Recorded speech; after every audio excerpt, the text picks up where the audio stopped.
아까 유승민 당선자께서 뭐 듣도 보도 못했다 이런 말씀하시는데 저는 듣기도 하고 좀 보기도 했습니다. 지금 단병호 당선자께서 하신 분배를 통한 성장이라는 것은 1970년대, 80년대에 유럽의 3인주의 정당 경제 전문가들이 많이 썼던 논리입니다. 전혀 듣도 보도 못한 것은 아니고요.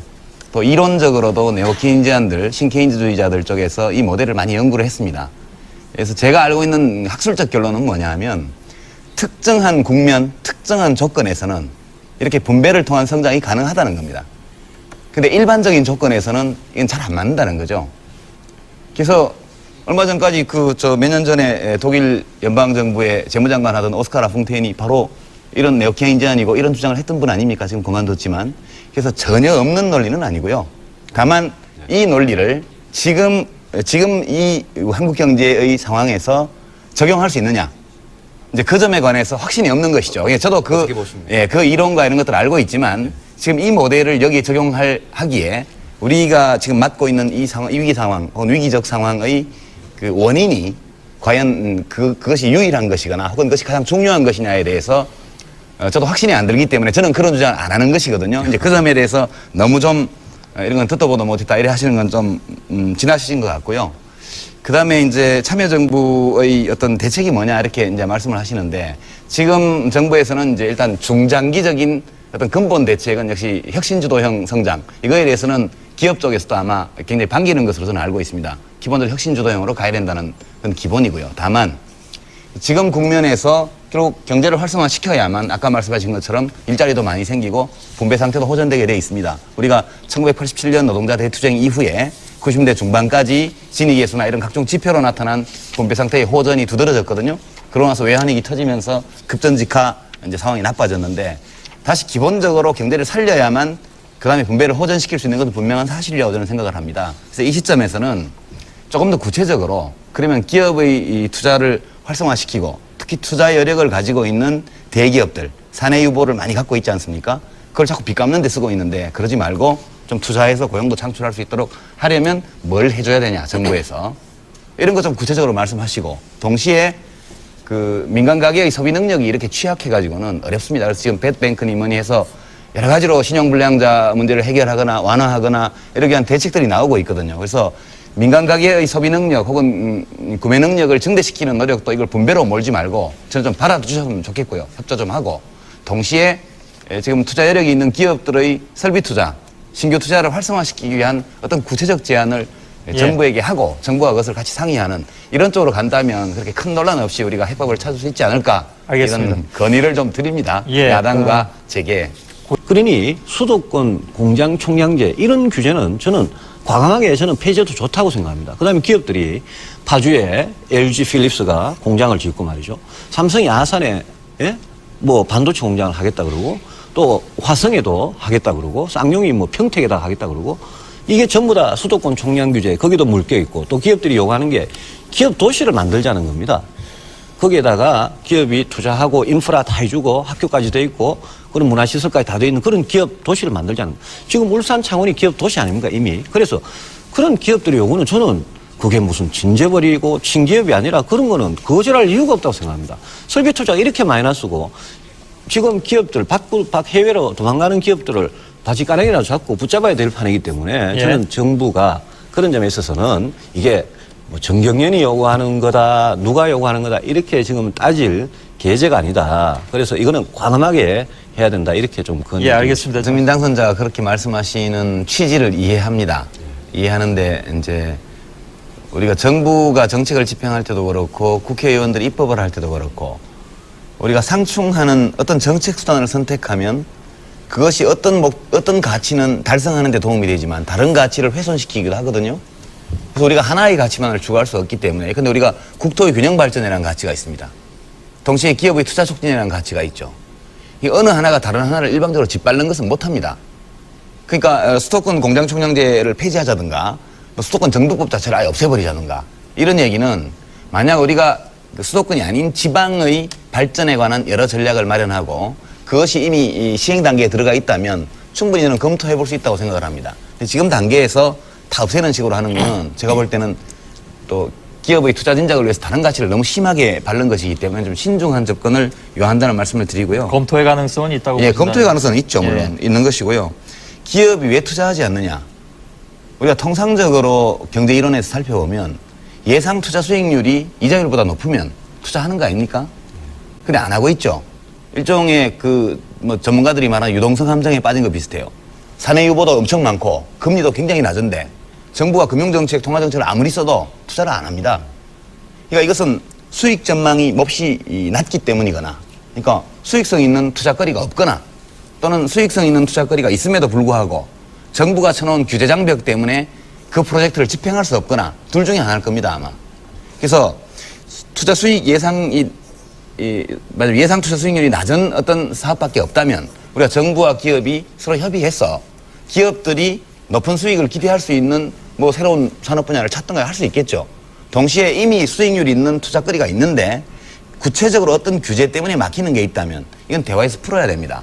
그러니까 예컨대 삼성전자가 기흥인가요? 그 반도체 공장을 확장하거나 또는 쌍용자동차가 이제 또 평택이죠, 거기가? 평택인가요? 그 공장을 확대하거나 이런 것들은 해줘야 된다고 봅니다. 근데 그 문제를 그냥 일반적으로 그 수도권 전체의 공장 총량 규제나 수도권 정비법의 규제를 다 푸는 방식으로 하자 그래버리면 실제 필요한 일도 불필요한 논쟁에 휘말려서 못하게 되거든요. 결국 이제 규제를 풀자는 말씀이시죠. 그러니까 우리가 볼 때 일장일단이 있지만 그래도 현재의 국면에서 압도적으로 긍정적인 면이 많은 그런 것들은 하기 위해서 필요한 규제만큼은 풀어야 된다고 저는 봅니다. 그러니까 풀어야 근데 된다는 그걸 지나치게 말씀이시죠. 일반화해서 예, 예. 수도권 규제 전체를 풀어버리자든가 이렇게 되면 아니요, 공장 총량제를 풀자 그랬고 그것 때문에 지금 투자를 못하는 거거든요. 예. 그 문제는 그러니까 많이 저하고 대화할 사실 여지가 똑같은- 있다고 봅니다. 정부와 예.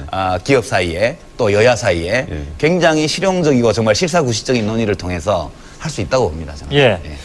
하나만 질문을 던져보겠습니다. 예. 다 아시겠지만 이제 가공자본 창출해서 예. 계열사 지배하는 거 못하게 하려고 만드는 거 아닙니까? 상위 14개 그 재벌 기업에만 적용하죠. 자기 사업을 위한 신규 투자나 이런 거 출자하는 건 뭐 투자하는 건 관계 없는 거 아닙니까? 그리고 이 관련 업종에 투자하거나 신산업에 투자하거나 신기술 투자하거나 벤처 투자하거나 이게 아무 제한 없습니다. 근데 그럼에도 불구하고 끊임없이 이것을 요구하는 목소리가 있는데 출자 총액 제한 제도를 폐지하면 기업의 신규 투자, 설비 투자가 늘 수 있다는 논거를 한번 제시해 보시겠습니까? 그러면 뭐 한번 검토해 보죠. 뭐. 근데 저는 그런 논거를 못 봤거든요. 방금 두 분께서 출자 총액 제한 제도가 이게 이제 순자산의 25% 이내로 규제를 하면서 이제 뭐 시청자분들이 굉장히 이제 기술적인 이야기까지 합니다만은 기왕이면 쉽게 풀어서 말씀하시면 되죠. 굉장히 이제 예외 조항을 많이 뒀단 말입니다. 그래서 예외 조항을 많이 뒀기 때문에 구멍이 숭숭 나가지고 기업들이 전혀 여기에 제약을 안 받고 투자 마음대로 한다.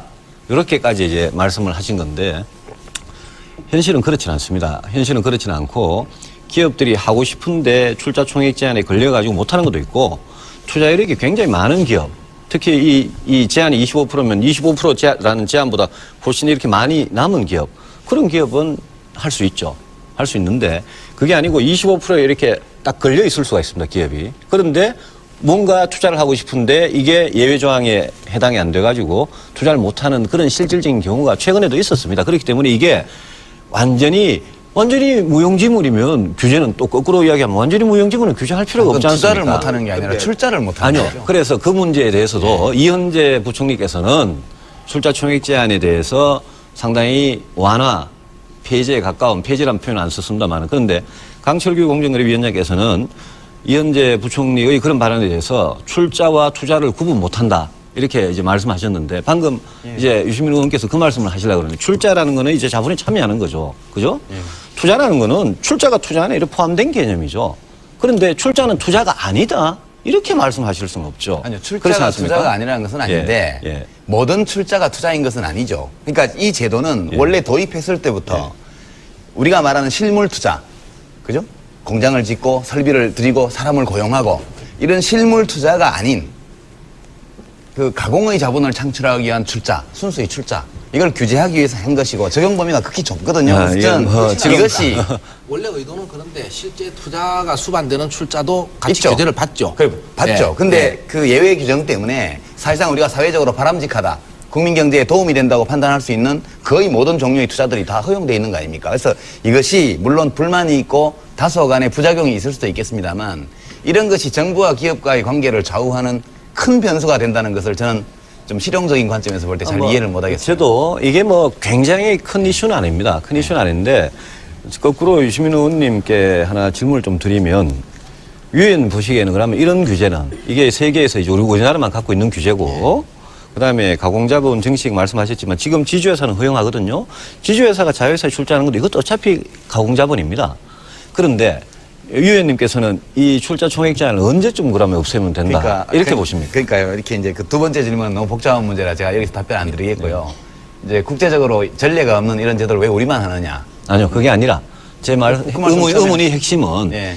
이런 규제를 그러면 유 의원께서는 예. 언제쯤 없애는 게 좋다 이렇게 보시다. 그러니까 이 규제가 도입된 것은 이제 대한민국처럼 이렇게 그 몇 개의 몇 사람의 집안이 국민 경제 전체를 어떻게 보면 좌지우지하는 이런 나라가 없거든요. 세계적으로 조그만 나라 어떤 데 이상한 데 빼면은 그럼 아까도 말씀하셨지만 무슨 상장 기업 중에 위에 10% 이렇게 하면 다 재벌 기업이고 전부 다 총수 일가가 지배하는 기업 아닙니까? 근데 그 사람들이 마음 먹는 때에 따라서 국민 경제가 좌지우지되는 이런 것이 문제가 있으니까 지금 우리가 바람직한 기업 시스템이 어떤 것이냐 이런 것들에 대한 많은 논의를 하고 있지 않습니까? 그래서 이런 규제 자체가 필요 없을 정도로 기업 경영이 투명화되고 합리화되고 어떤 개인이나 일족에 의해서 기업의 운명이 좌우되는 사태 이런 것이 심각한 우려를 낳지 않을 정도로 됐을 때 그때는 이런 규제가 필요 없죠 당연히.